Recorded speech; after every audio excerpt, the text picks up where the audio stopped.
Hello, beautiful souls. Welcome to the Power of Ray, and thank you for watching.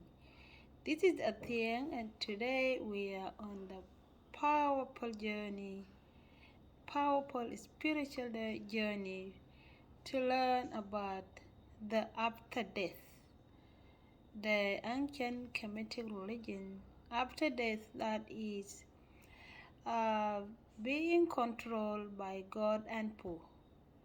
So learning the thing about the after death, the resurrection, we're going to learn about the mind of Anpu, the god of the death, the god of after that life. And this video is uh, the same video that I did yesterday in live stream.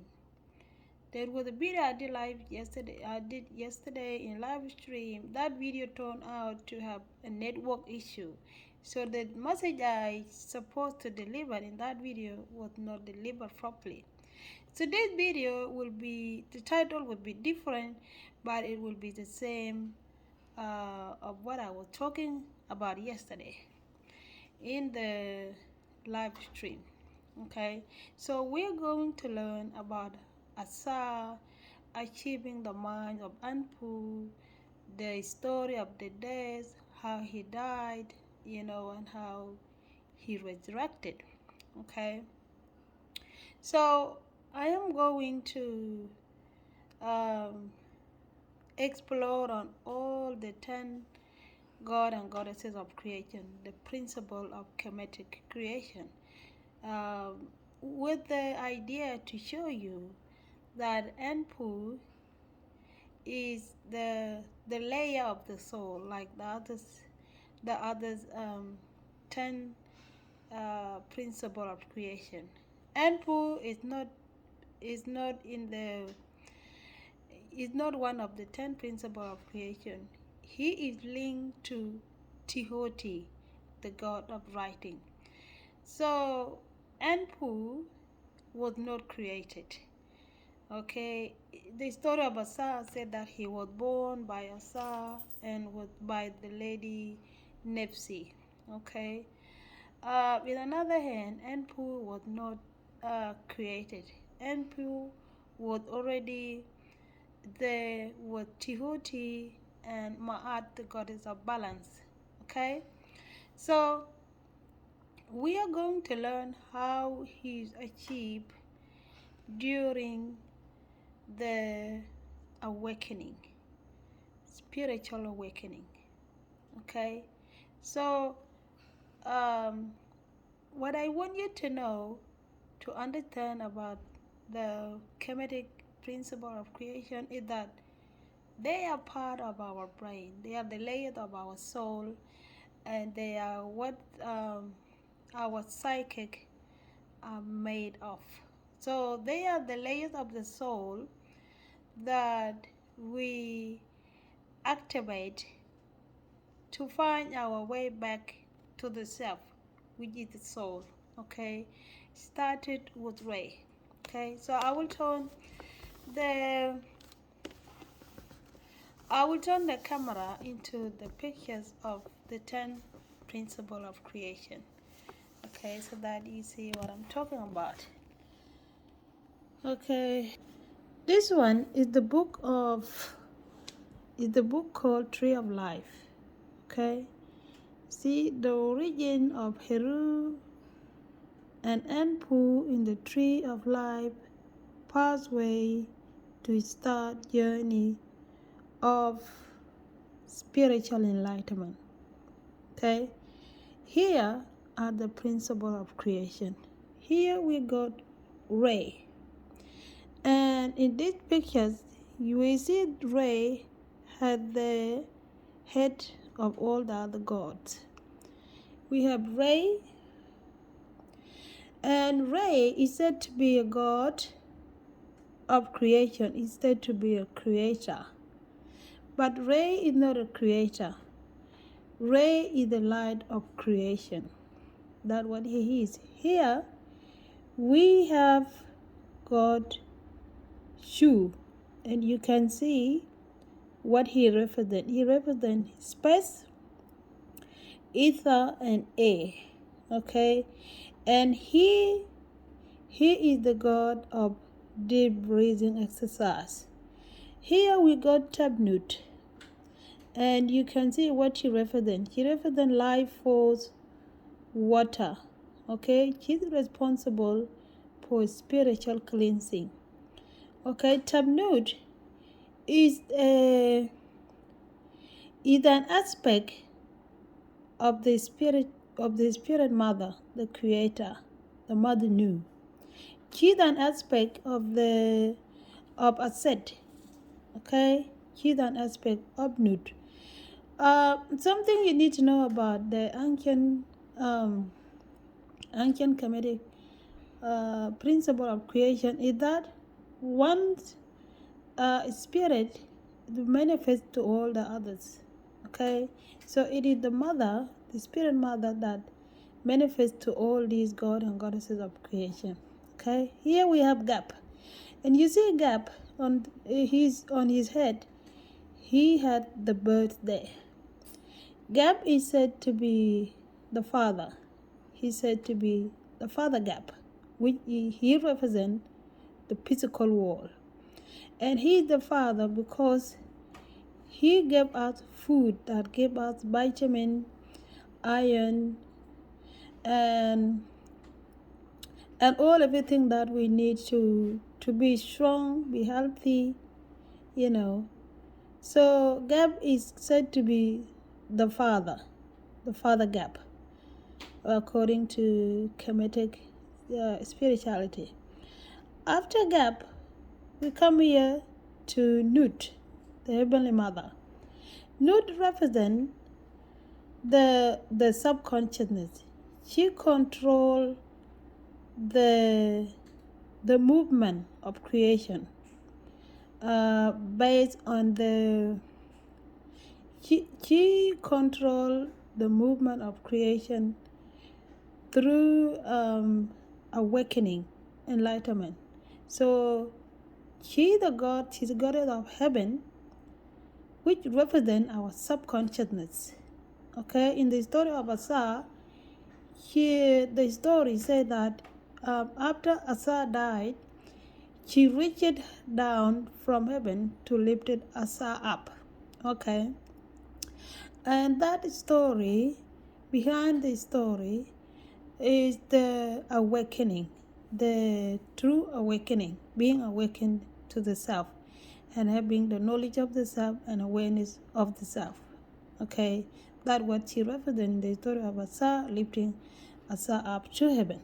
Okay, now we come here to Asa. Okay, Asa, the eternity. Asa is another aspect of Ray.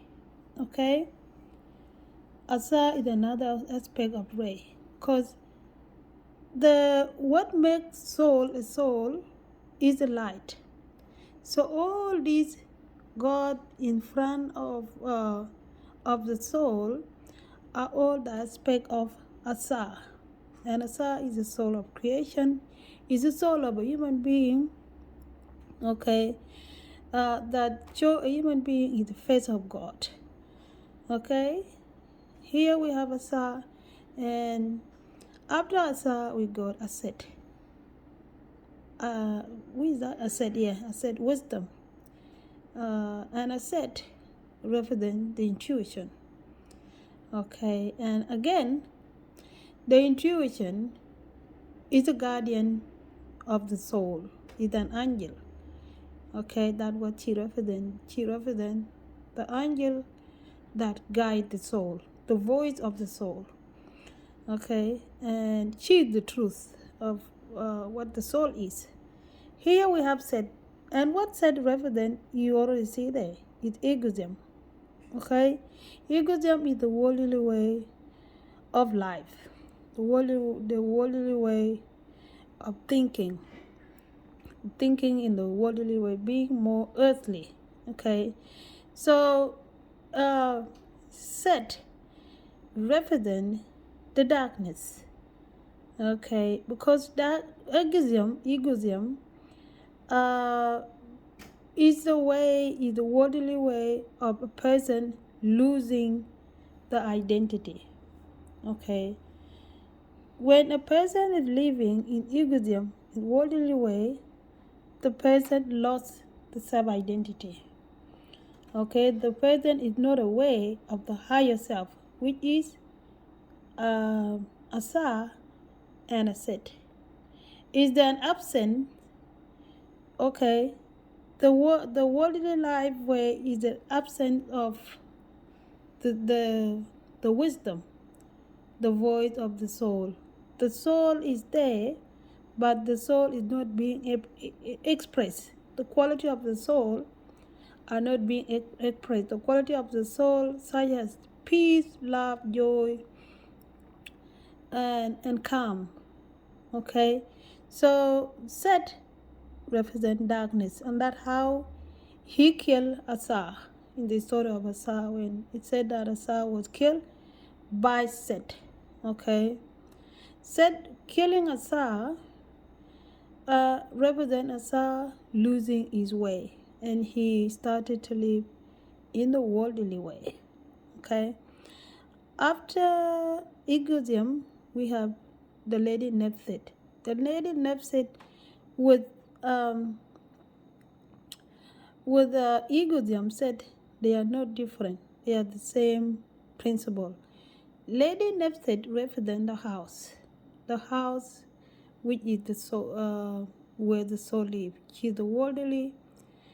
She's the house of the soul, and she killed the body. She represents sorrow, pain, and the thing that uh, give pain to the body. Okay, that's what she represents. Set as an egoism way kill the ability to express the godly quality which I already mentioned: peace, love, and joy. Okay, that's what he represents. Lastly, we have Heru, the king of the world. So how is Heru with a sheep? Okay, to become the king of the world, okay, the mind of Anpu must be achieved. Okay, now here is the king Anpu. Is the king Anpu, the king of the death. Sorry, I have downloaded the picture from the iPad, so you're going to see other pictures below there. I don't know what happened. Oh, sorry guys. Okay, to achieve to become a king of the world, Heru, the king of the world, the mind of Anpu must be achieved. And the mind of Anpu, I already said in my other video that Anpu represents thoughts. He controls the belief system. Okay, and in this story here, you can see him. He is embalming the dead body, and he is known as the god of afterlife. He prepared the dead body to the grave.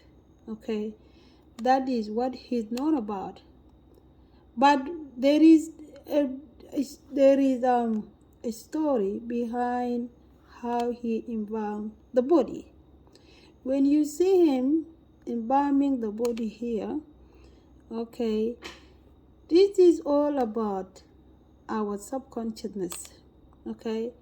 And what he's doing here represent how our mind embalm itself through meditation, okay?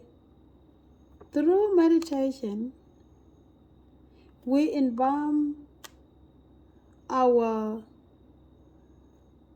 subconscious mind, okay, in a way of the mind changing the thoughts, okay?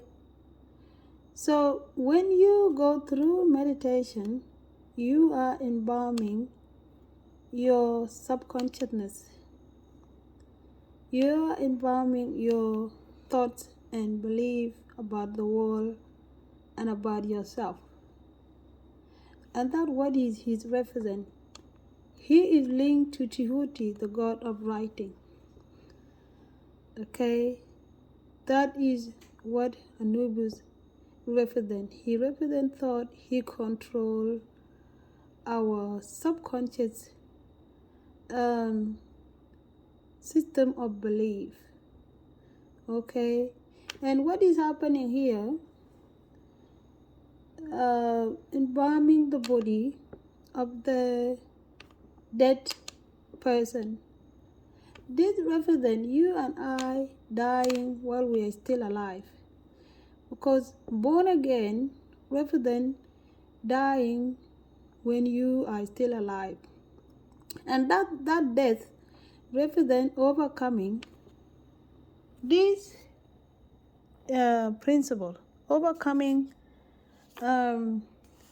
egoism and the worldly, the house, okay, with this is him, this is Anubis, this is Anpu, okay. So embalming the body, which represent embalming your own mind, okay, embalming your own mind from the worldly to change it into godly, okay, in order to achieve the king, Heru, the master of the earth. To become master, it starts with this, changing your belief, changing your thought from negativity to positivity, okay? I always talk about purity. This is all about purity. You see Asa being on the white clothes. This represents all about your subconsciousness, unconsciousness, changing to the better, okay? But thought being changed, okay? Now let's look how thoughts, what kind of thought you supposed to change. Absolutely the thought of the world, the identity of the self, okay? The way you see yourself, okay? And the way you think about yourself. It's changing how you see the world, how you see yourself, okay? And develop new thought, new way of seeing yourself, new way of seeing the world, okay? And this new way is that you come to realize that you are the truth, you are the soul, okay? There is no any other God in this world that can protect you. The power is within you. Everything the soul carry, the soul is the only one that carry the truth, the soul. This one, Asa. Okay, Asa is the only one carry the truth, and the truth is wisdom. Where is she? Okay, Aset is wisdom. Okay, so this is what I want you to know about Anubis. Anubis is a system of our thoughts. Okay, that is what he is. In order to become the king of the world, becoming the king of the world or queen of the world is to know how to control your impulses. Okay, it's to know that you are the only truth. Okay, there is nothing in this world, there is no other thing that was created after you, not even before you. You have everything. You have the truth. You have the peace. You have the love. Okay? And when you develop the correct thought, like he represents the ability to know right, between wrong, and know the truth between untruth. Your truth. What are the things that are not true about you? The things that are true about you, the right thing that are about you, and the wrong thing about you. Okay, it's all about what you believe, how you see the world, how you see yourself. Okay, so change must have happened with you by changing your thoughts. Okay, environ your mind. Through meditation, you environ your mind.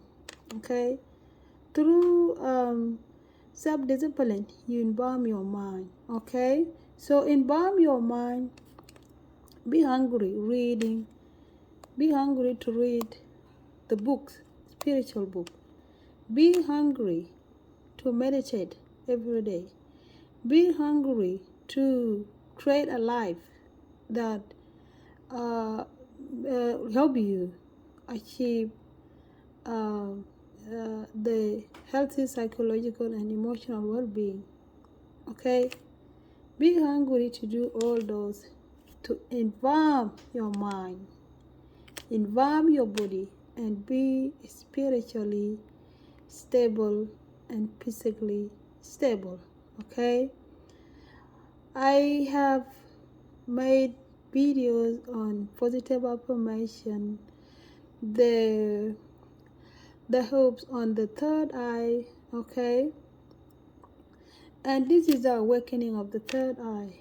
If the third eye can only be awakened when you empty your mind, empty the fake identity of you.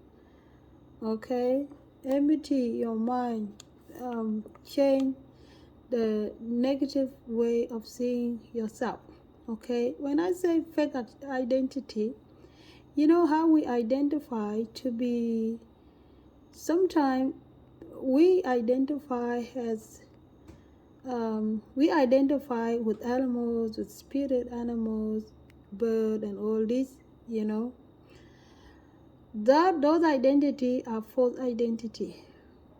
Okay?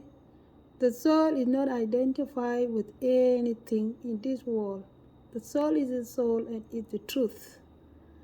Okay, I hope I have explained all what he represents. Okay, he operates in all these principles. Okay, and he is the beginning of the wisdom. Okay, ability to know between right and wrong, ability to know between truth and truth and untruth. Okay, he's the God of the dead body. Okay, and to die in this world, to die to the world, you must die to the worldly way of thinking. You must die in your ego. You must die in your fear to die. Okay, take care of yourself. And if you enjoyed this video, give it a thumb, share with your friend, and subscribe to the Power of Ray for more enlightenment content. Subscribe to the Power of Ray for more enlightenment content, for your enlightenment. Enjoy, have peace, and beware. Peace. Or tap.